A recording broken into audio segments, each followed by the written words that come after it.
Don't you dare come to my graduation ceremony. If a plain old lady like you shows up, you'll be the laughingstock of everyone. It's my big day, so stay away." Mia warned me sharply, her words spinning my head. It's clear she doesn't see me as part of the family.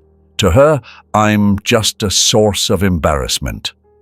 "Hey, old lady, where are you right now?"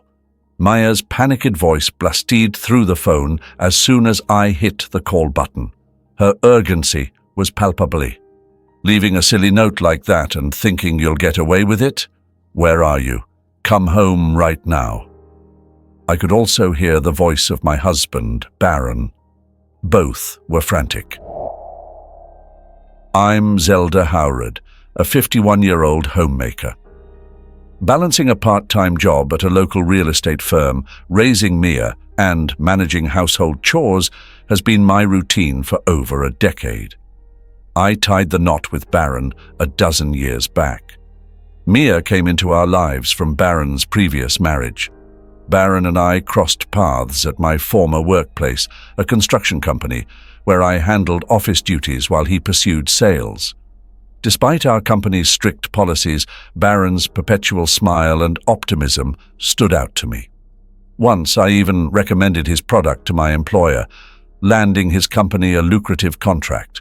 This led to dinners together, strengthening our bond, and eventually his proposal. Overjoyed, I accepted and transitioned into wedding preparations, bidding farewell to my job. However, just before the big day, Baron revealed he was a single dad to 6-year-old Mia. At first, I doubted him, finding it hard to fathom, yet it was the truth. Meeting Mia a week before our wedding, I noticed her shyness, hiding behind her father. In that moment, I resolved to embrace her, to be there for her. I envisioned nurturing her into a confident adult, committing to care for her until she finished high school. Her apprehensive gaze lingering beneath Baron's stayed etched in my memory, though I couldn't comprehend why. It was my first marriage, and my family was strongly against it.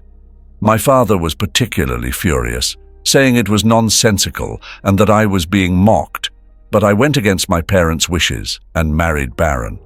If I had listened to my parents at that time, I might have avoided the hell that was about to begin. It's been 12 years since that marriage.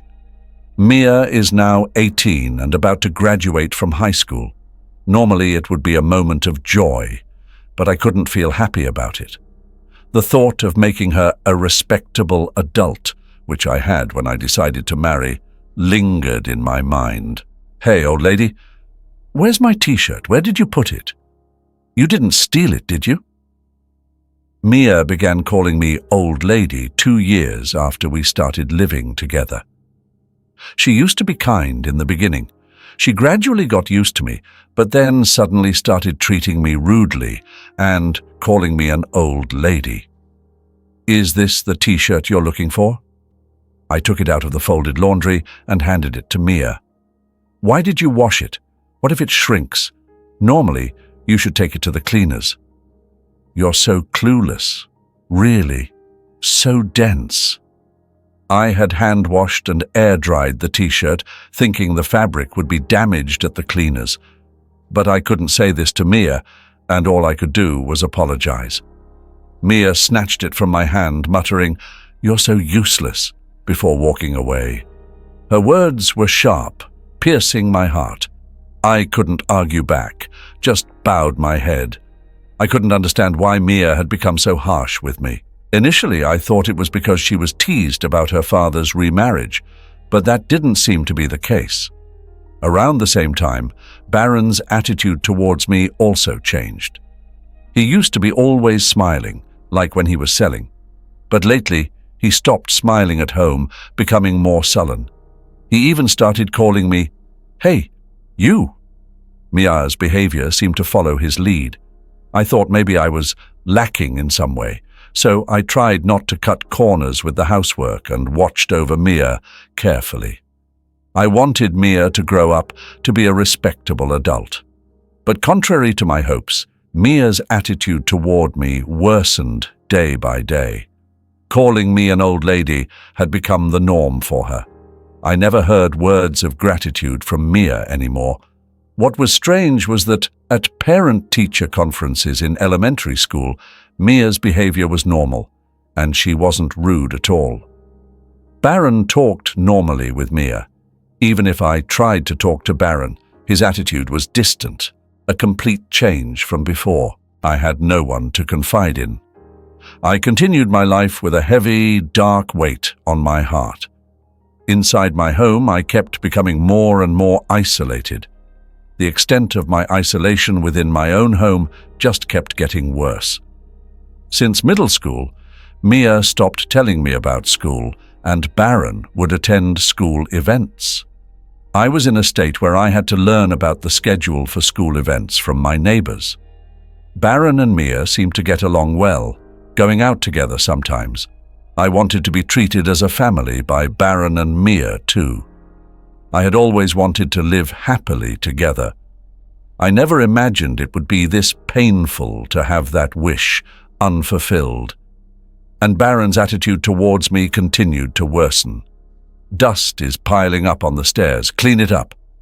You're a stay-at-home wife, aren't you? The toilet paper is almost out.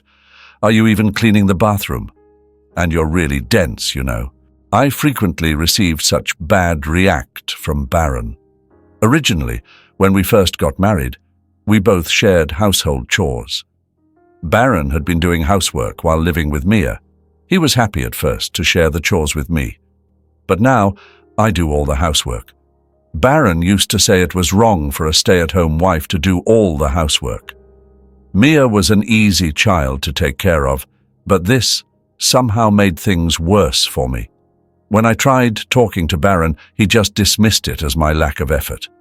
In the end, everything was my fault. So the more I tried talking to Baron, the heavier my heart felt. He would nitpick my housekeeping, constantly criticizing.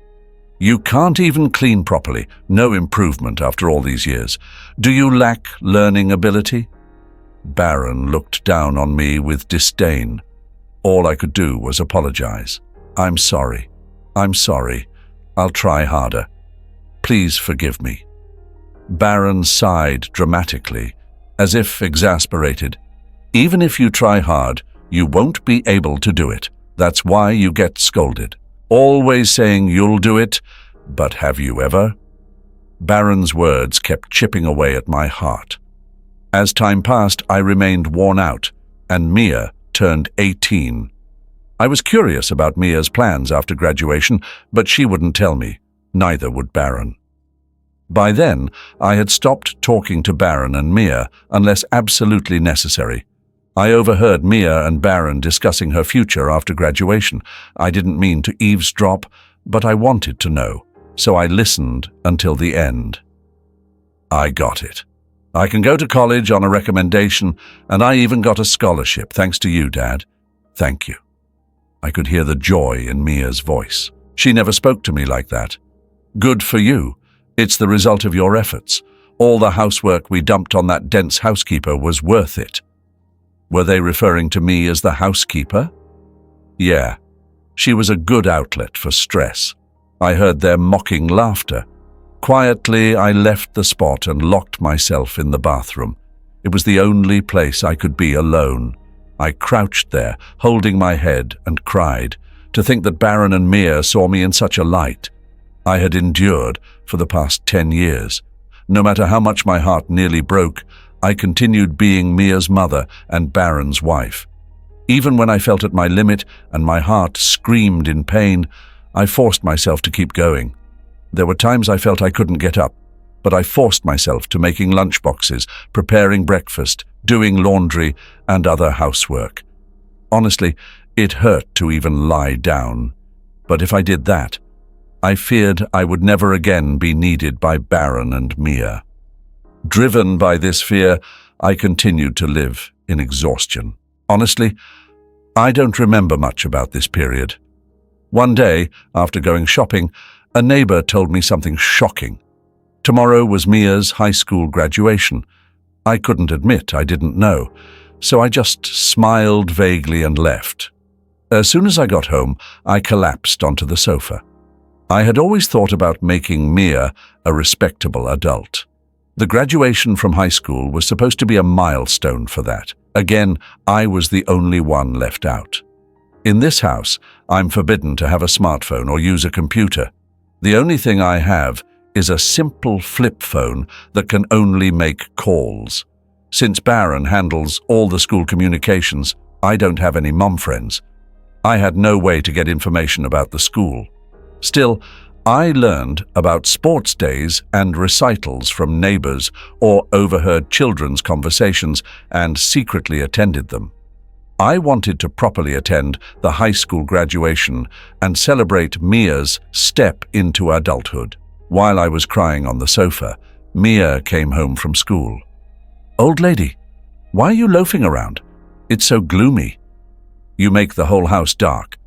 Can't you do something about it?" Mia glared at me, even though it was her fault. If Mia had told me the date of the graduation, I wouldn't have felt this way. For the first time, I felt anger rising from the depths of my heart. "So the graduation is tomorrow. Seems you didn't tell me about it," I asked with a tone of blame in my voice. Mia looked a bit startled by my confrontational words, but then she sighed dramatically. "So what? You're not going to the graduation anyway, so you don't need to know the date." I reacted to Mia's words with surprise, tilting my head. "I never said I wasn't going to the graduation. Don't come. If a plain old lady like you comes, you'll just be a laughing stock. It's my big day. Absolutely do not come." I felt dizzy at Mia's words about being the laughing stock. Clearly, Mia didn't think of me as family. To her, I was an embarrassing presence. Just this once, I had hoped for forgiveness, but it was denied. Her words to not come pierced my heart. I was truly just a nuisance, clearly told so by Mia herself. That night, Baron came home with a suit in a dry cleaner's bag. He had taken his suit to the cleaners himself, without asking me. Of course, he knew about Mia's graduation. When I saw the suit, Baron commented, "Right, you didn't hear about it from Mia." He looked at me with a mix of pity and a smirk. Clearly, I was the least needed in this house. Thinking I was part of the family was just my own delusion. At that moment, I realized my heart had reached its limit long ago. So I decided to end my role as a family member. The next day, Baron and Mia left together for her high school graduation. I was left behind. And Baron even told me not to bother with dinner, as they would eat out. I wasn't invited. The old me would have just silently accepted this treatment. But those days were over. I had decided to leave this house. It was a decision I made last night. As soon as they left, I quickly packed my things, left a note, and left the house. I couldn't be part of Baron and Mia's family anymore. I decided to seek refuge at my parents' house, a 2-hour train ride away.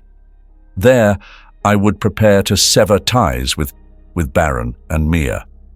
The note I left stated my wish to cut familial ties and live independently, and that further details should be discussed through a lawyer. I hadn't found a lawyer yet, but I knew my father could recommend one. My family home is owned by a wealthy family with extensive land holdings. My father, a well-known figure in the area, owns considerable real estate.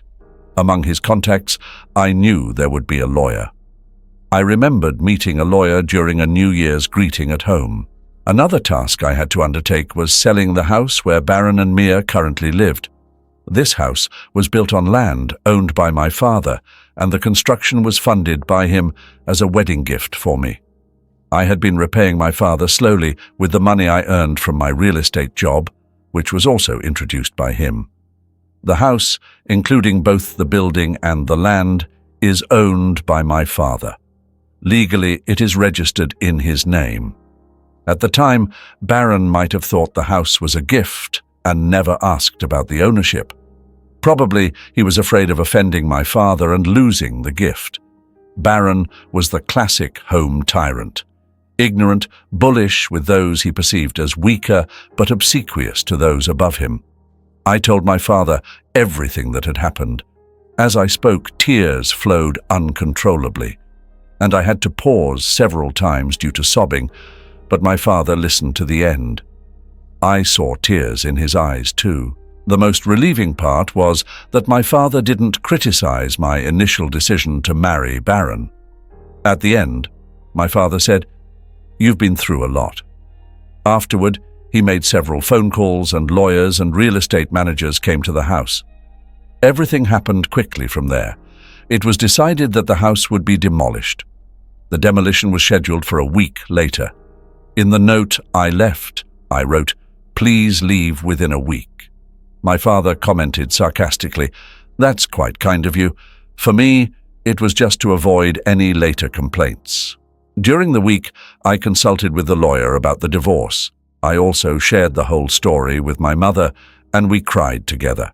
I can't forget the fleeting look of fierce determination on my mother's face. I also discussed my future plans with my father. The priority was to establish a new foundation for my life. It took courage to talk to my parents, and it was painful. But once I did, my heart felt lighter, and for the first time in 10 years, I slept soundly. A week later, while I was peacefully staying at my parents' house, I received a call on my cell phone. As expected, it was Mia. Honestly, I didn't want to talk to her. Remembering how she had treated me, a black stain spread in my heart. I decided to ignore the call. However, the calls didn't stop, and there were several from Baron as well. They were probably contacting me about the note I left. Or maybe the demolition company had contacted them. For 10 years, Baron and Mia continuously called me old lady and you, exploiting my efforts and treating me like a mere tool. I had endured such inhumane treatment for a long time. The thought of dealing with them again made me shudder. But I couldn't keep running away. To move forward, I needed to settle the past, and without confronting them, I wouldn't feel at peace. After the way they treated me, I felt I owed them a proper response. I steeled myself and answered the phone. "Hey, old lady, where are you right now?" The moment I pressed the call button, Mia's screeching voice pierced my ears. Her tone was hurried and laced with panic. It seemed she was in a state of panic. "Leaving such a ridiculous note, you think you'll be forgiven? Where are you now? Come back home right now." I could hear Baron's voice as well. They both seemed to be in a state of panic. I imagined Mia's reaction when she returned from her graduation ceremony. To find no old lady to vent her stress on or to serve as a substitute maid.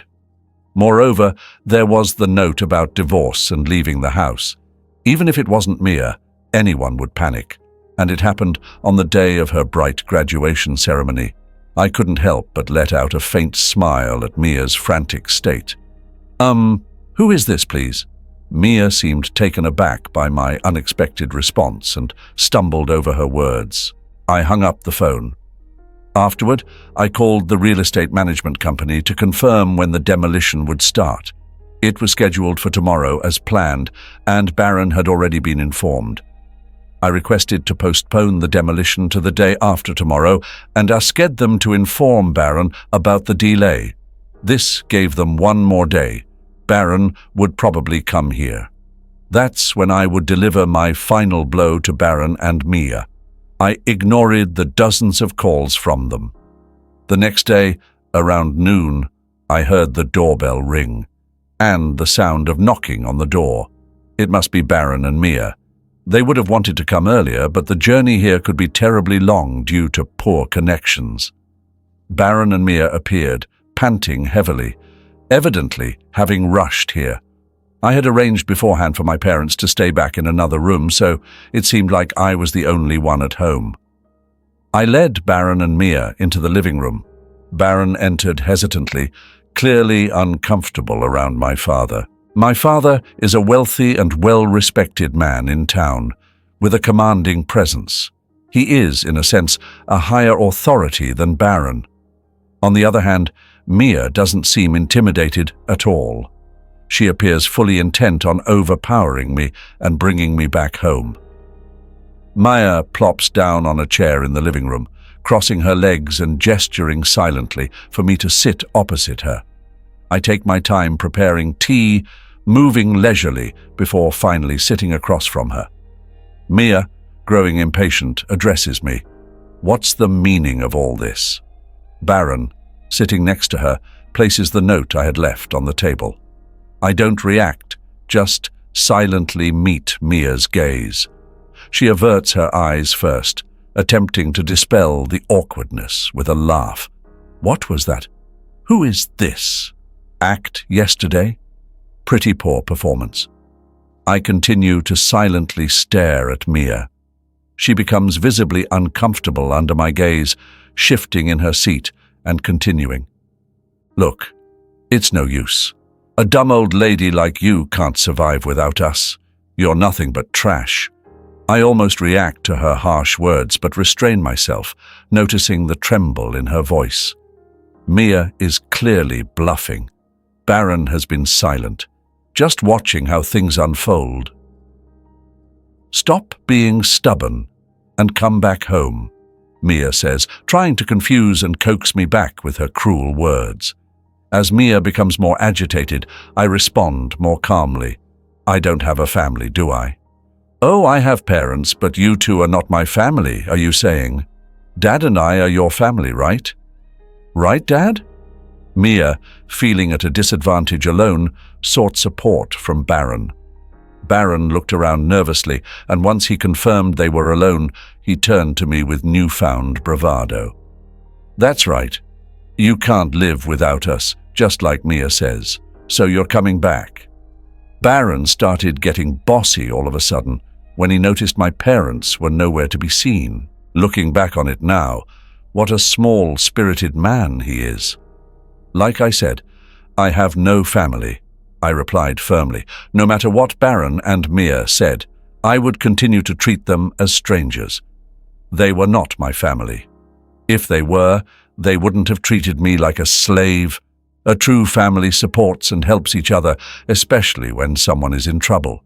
But Baron and Mia were different. For 10 years, they treated me like a servant, a vent for their stress. They insisted this was normal, oblivious to how wrong and cruel it was, unconsciously oppressing me. I marvel at how I endured it for 10 years, almost impressed with myself.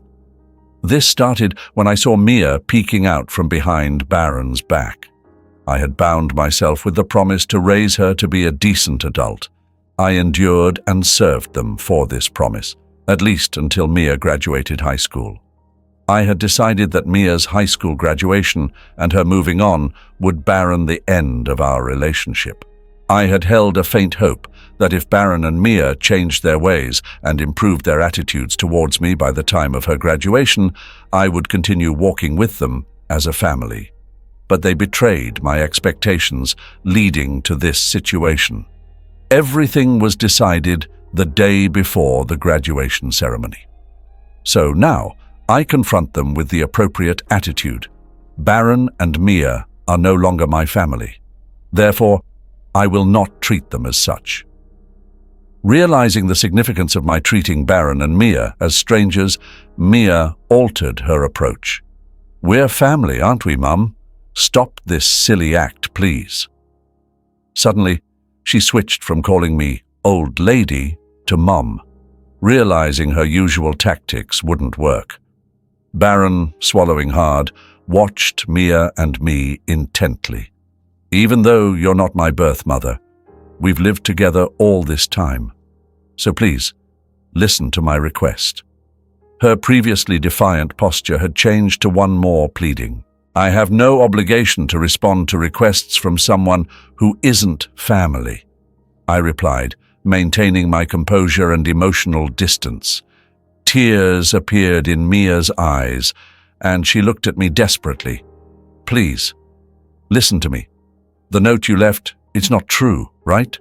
You can't really be selling the house. It's not serious, right? Because you're part of our family." Mia's use of the term mum made my skin crawl, especially since her main concern seemed to be the house. She was anxious about losing the house. It was true that the house was going to be gone, but her concern seemed misplaced. In the end, it appeared that as long as she had a place to live, it didn't matter whether I was there or not. No matter how much Mia pleaded, my feelings remained unchanged. She lowered her face, apparently crying. "This is some kind of joke, right?" "You can't be serious with this attitude," Baron said, seemingly upset by Mia's tears, and turned his anger towards me. "What's with that note? Come back right now and stop the demolition." Baron was speaking rapidly, driven by anger. "I can't do that." "The decision has been made," I continued in a restrained voice. "Do you think you can get away with doing this to your family? That's why I've been saying repeatedly that they are not my family." Neither Baron nor Mia seemed willing to listen. "Please understand. I've already told you, we're not family." I wondered how many times I had to repeat the same thing. Suddenly, Baron stood up and slammed his fist on the table. "Don't joke with me." I was startled, but managed not to react. "Who's joking? After not treating me as family for 10 years, you can't suddenly expect me to behave like one. It's impossible." I ended up raising my voice more harshly than I thought. I'm angry too. I don't show it in my attitude, but anger is bubbling up from deep inside me, about to erupt like magma. That's how unforgivable Baron and Mia's selfish actions were. They trampled on my 10 years of hellish suffering and my efforts to overcome it. I tried to become a family with Baron and Mia, but they rejected it, mocking and using me all this time. How lonely and painful it was to be left out. Baron and Mia wouldn't understand. I wished so many times to be treated like family, but my wish never came true. It took me 10 years to give up. Despite my continuous efforts to build a relationship as a family, as Mia's mother, this is the outcome. A self-mocking smile appeared on my face. Seeing my dry smile, Baron and Mia stared at me in shock. Baron seemed to lose his strength, slumping into the chair. These two, far from understanding my feelings, tried to use me until the very end. No matter how much I cared for Baron and Mia, they never cared for me. Even though I cherished them, they never cherished me. And then, when they found themselves in trouble, they said things like, "We're family," that they never meant, just to use me. It's just too convenient. I feel not just a headache, but even nausea. Why did I keep tolerating these people for 10 years? It's strange to think back on it. But there's no point in reflecting now. There's no future for the three of us, Amy, Baron and Mia, together anymore. All I can do is make Baron and Mia acknowledge their guilt and pay for it. I won't expect or trust anything from Mia or Baron anymore. Baron stood up and apologized. "I'm really sorry. Please come back. I beg you." Even with his apology, it doesn't touch my heart at all. I won't extend a helping hand, and I definitely won't think about living together. Just stop it. I'm no longer your family. I'm a stranger. Mia also began to apologize, following Baron. "I'm sorry. Please forgive me. We're family, so let's go home together. I'm just astounded by this self-serving talk. After treating me like a stranger for 10 years, what now? Come back because we're family. You thought I'd say yes? That's too naive. It's just not happening. It seems I'm no longer able to stay calm. I let my words flow, driven by emotion. Words that I would never have said before, harsh words, escape my lips. Words I had held back out of consideration for Baron and Mia are now spilling out. I don't want to hear any excuses. I can't trust any words. I can't ever imagine us being a family again. At this point, I placed a piece of paper in front of Baron. It was a divorce paper, already signed by me. Write on the divorce paper now. I'll go and submit it. Write it here. Baron was shaking his head from side to side. Then he showed me a smile. Think it over, will you? I was astounded by Baron's lack of grace in handling the situation. Such a small-minded man. I had always misunderstood Baron's ingratiating smile. The smile he showed when we first met was a sleazy expression of sizing someone up. I mistook it for the smile of a kind person. It still makes me angry thinking about it. I stood up and called my parents from the back. My parents appeared in the living room. Baron's mouth was agape, as if his jaw had fallen off. Oh my! My father glared sharply at Baron. My mother also had a stern look on her face. Baron shrunk back just from their gaze. I'm sorry.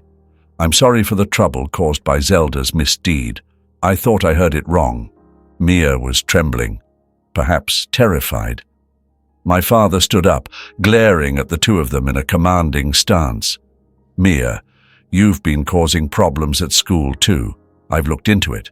Indeed, through my father's connections, I had a detective agency investigate Mia. It turned out she had been forcibly taking money from a girl at school. The victim was too scared to confide in anyone, but my father had arranged to prepare a criminal complaint. Mia, just like how she looked down on me, was doing the same at school. Mia exclaimed, "That's a lie. Did she rat me out?" I felt like I saw Mia's true nature. No remorse at all. She was only thinking about getting through this situation. Baron, you too. You've been embezzling money from the company. This was also discovered through the detective agency's investigation. Baron had been faking business trips. I initiated this investigation to strengthen my divorce case, but it unearthed shocking facts about both of them. Why would you even? Is it her? Baron reacted the same as Mia. No remorse. Too unrepentant. They won't just face my punishment, they deserve social consequences too. Then my mother spoke up.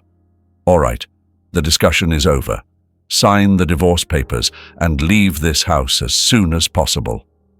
Baron, sobbing, kept muttering, I don't want to. But he seemed to give up when my father handed him a pen. He sat down, signed the divorce papers. I glanced at the clock. It was almost 7 p.m. The last train going up leaves at 7:30 p.m. If they miss it, there won't be another train until the morning. In this small town, there are no taxis. If they don't catch the last train, Baron and Mia won't make it to the demolition scheduled for tomorrow. They probably hadn't packed anything, thinking they could persuade me. In my moment of hesitation, Mia suddenly burst out with an incredulous "Baron," her tone sullen. But you're the one who suggested the divorce, right? Dad, you should ask for spousal support. Mia, now exposed, seemed to adopt a defiant stance. My parents, visibly stunned, exchanged looks. That's absurd. What you've done amounts to domestic violence, a crime, my dad retorted. Mia appeared momentarily taken aback, but then defiantly challenged, Show me the evidence. I placed a notebook on the table. It's my diary, kept since I got married, I interjected. Mia shot me a scornful look. You don't even own a smartphone or computer. What evidence could you possibly have? A diary is a legitimate form of evidence, not just videos or photos, I replied. Mia looked thoroughly astonished. Exactly. Even the lawyer acknowledged it. This diary is substantial evidence, I asserted. Baron and Mia, seemingly resigned, bowed their heads in defeat. I glanced dramatically at my watch. Well, looks like you've missed the last train heading up. Looks like you won't be making it home tonight, I informed them. My mother exchanged a knowing look with Baron and Mia. Yep, there's no chance of getting a taxi around here. I doubt there's even a halfway decent hotel nearby, she mused. Okay, we're done here. Time for you two to leave, I declared, hastily showing them the door. Peering down from the second-floor balcony, I watched as they hurried towards the station, probably shocked at how early the last train had departed. As I observed their flustered departure, I felt a sense of relief wash over me. While there were still some loose ends, I felt a sense of closure settling in. Stranded after missing the last train, Baron and Mia had to resort to walking for about an hour to find lodging. Upon their return the next day, they found our home already in the process of being demolished, salvaging only their clothes. Little did they know I had temporarily stored our furniture, appliances, and personal items in a warehouse. Later, I received word from my attorney that the divorce proceedings, including the alimony settlement, had been finalized.